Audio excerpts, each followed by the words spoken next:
Hey, Jake's Garage. Thank you for following along on the Jeep rock rail build. I'm going to show you the results of that in just a second. I have one more old video to post regarding the Jeep. Hopefully you can hear me. The wind is crazy out here, but I took some shots of how I filled the old holes in along the tub and did a couple other things, but I didn't do a good job of videoing all that, nor did I actually show finishing up the rock rails.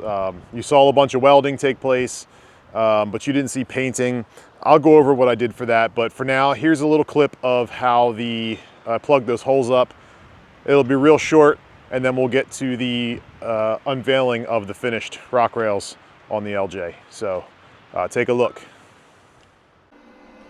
Okay, everybody, we're gonna just go over what I've been doing to patch some of the holes on the LJ here.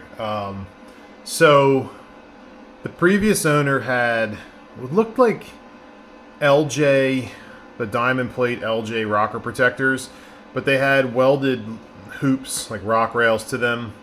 And I don't think this Jeep, I'm pretty sure this Jeep did not have, it wasn't a Rubicon, so it didn't have those Rubicon protectors. It just had the full flares with the little spats that went up near the front. So when they drilled these holes, they really did a bad job. The holes were, they looked like they were like done with a bit that wasn't round, if that makes sense. They were really bad, and because of the way they did it, and then they didn't paint the holes when they were done, there was some rust on this side that was kind of bubbling up a little bit, and the holes were just garbage. So I decided that when I drilled my holes for the new rock rails that I made with a nice drill bit and chamfered and cleaned up, and we'll have paint and seam sealer on the inside so it doesn't rust, I wanted to fix what was already here, just because I couldn't have it. I couldn't have this hole. This is my carpet right here. So, you know, these holes go directly inside of the tub. I wanted to close those up. I figured since I was going to cover this with a rock rail, it didn't have to be perfect. So I'm actually getting a little bit of practice with some sheet metal work and some Bondo work, and it's just going to get primered, painted with a silver that matches, and that's it. No clear coat, because someday I'm thinking this whole thing's going to get pulled apart. I'm going to be repainting the tub, so I'll deal with it later on down the road. This should still get me, in pretty good shape here. So the way I chose to do this, so these started off as little holes, and you'll see how they're really big right now. So the way I chose to do this is with a Eastwood sheet metal plug kit. This is about $40. You can get it from Eastwood. You can get it from Amazon. I think if you order it on Amazon, it actually ships from Eastwood directly. So there'll be a link down in my description if you want to grab a set of these. But it's really been very helpful. I don't have a metal shop here, so cutting a bunch of patch panels for these, I would have to do it by hand. So you get 10 3/4 inch plugs, 10 1-inch plugs, and 10 1 3/8. The 1/2 inch plugs, the 3/4 inch plugs, they're like 20 gauge, and they also come with this step bit, which is pretty awesome. It's what does it go from? 1/4 inch. Goes from 1/4 inch all the way up to the 1 3/8. And it actually worked out perfect because I needed a new step bit to drill the holes for the hidden bolts that you can't get to. So I used this bit to make the access hole to get the socket in. So basically, just use this and you create the hole. You go up to 3/4 inch, and once you do that, you wind up with this nice hole that you can throw this already pre-cut patch into. That's what I'm doing. And then, like these guys here, I only had 10 of these plugs. And once I get done filling up these couple of holes, I'm only going to have a couple left. So for these holes, these were the old spat holes. They were the little hexagon holes. Here's another one here. This one I did not fill in. I'm going to use that for something else. But I just drilled these out to something reasonable. And then with a pair of shears, I'm using these 1 3/8 guys, which I really don't know what else I would use these for. And I'm just cutting out little circles out of this with my shears to fit in there and weld them up. So that's what I'm doing. You can see I already have one welded up here. I didn't wire wheel that one yet. It's all tacked in there, ready to go. I also have another one down here that I did right here. And this one on both sides was drilled so close to the floor that I couldn't make the hole with the, at least not with the step bed, I couldn't make the hole that big, so I'll take one of these and just trim it down until it fits. Alternatively, I could smash it in with a hammer and then lay this on top, but I don't want to do that. I'd rather butt weld it. So basic instructions for how this works. I'm not a body guy or a fabricator by any stretch of the imagination, so I've been using these little magnets, also from Harbor Freight. You can stick it on there like that. Now supposedly if you put that in the hole, you'll have a flush fit. And I tried to do that a couple times, and it doesn't seem to matter what I do, that disc ends up, when the weld cools, I think, pulling out. So what I've been doing instead is putting it on this end like that, pretty much, and just getting it situated slightly below, tacking it. Once it's tacked, you can get rid of this and just use your body hammer to kind of like tap it in to the depth that you want, and good to go. I'm putting them a slightly below surface, I'm grinding, and then I'm using a swipe of body filler. Again, nobody's ever going to see these except for me or whoever maybe buys a Jeep down the road, but I wanted to get a little bit of practice with the filler, and I just wanted to make it, kind of do it as best I could. So that's kind of how I'm doing it. A little bit below the surface, little tiny bit of filler. It ends up being like a 1/16 of an inch of filler, if that. A little bit of sanding, primer, paint done, and good to go. So here we go. I'm gonna zap this sucker in just to show you how it goes. It goes really quick. It's not a lot of work. My welder has not been working well for these sheet metal holes, so I apologize for the amount of spitting and sputtering it's likely about to do. So basically, you get it in there. Let's see if I can get my welder to work, cooperate with me.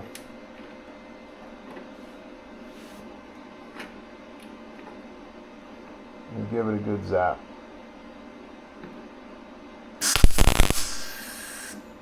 You hold it there for a second, pull it away, give it a little look.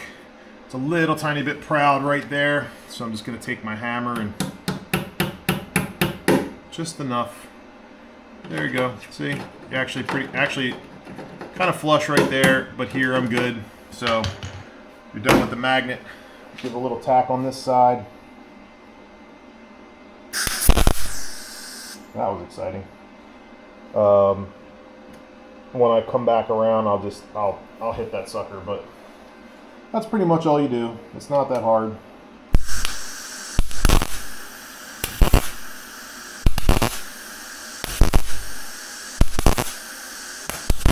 I also wouldn't recommend welding this much at once, but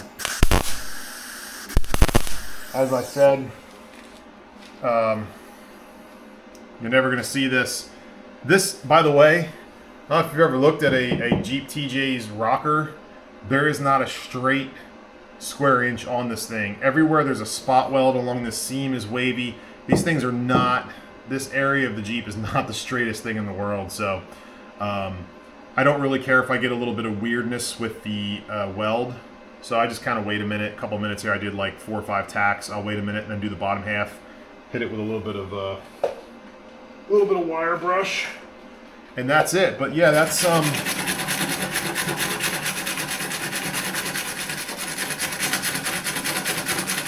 the Eastwood hole patch kit. I'm pretty happy with that. Saved a ton of time versus going and goofing around with cutting out holes. So yeah, there we go. I'll do that, and then doesn't leave too much weld to grind. It's working pretty good that way, and we'll finish this up.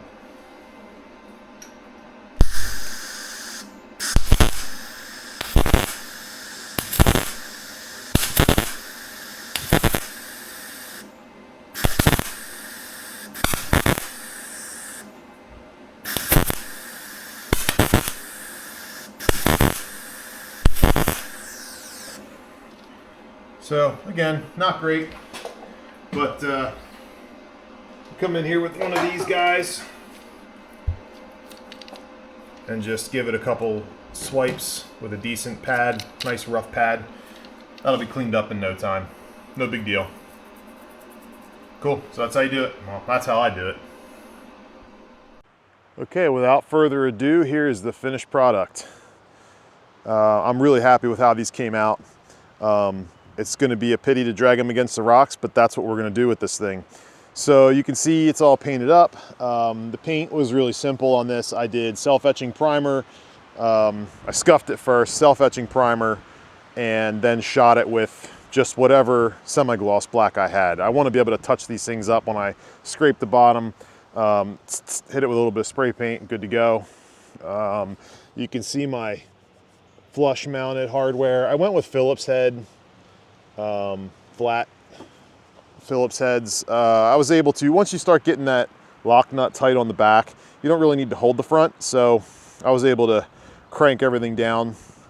You can see they tuck under my flares at both ends. I did a slight little trim of the edge on the flares, and it fits right in. Take a look underneath, see what you can see under here. Might not be able to see much.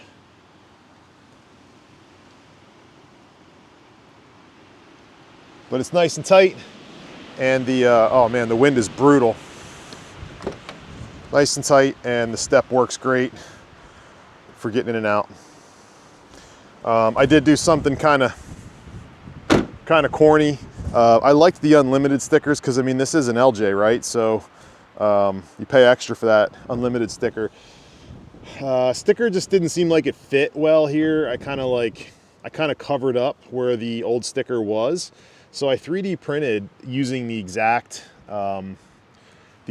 font of the unlimited sticker, and it's a little bit different size, but it's pretty close. But anyway, I 3D printed it, and it stuck on there, and then I painted the face of it silver. So when you're standing back here, you know, you can still kind of see it. And when you're up close, it looks kind of cool, actually, I think. Let me know in the comments what you think about that. It's kind of cheesy. I don't really like sticking stuff on, but I thought it was cool. The only other things I did to it, besides fix all of the holes and paint, is I did spray these flares.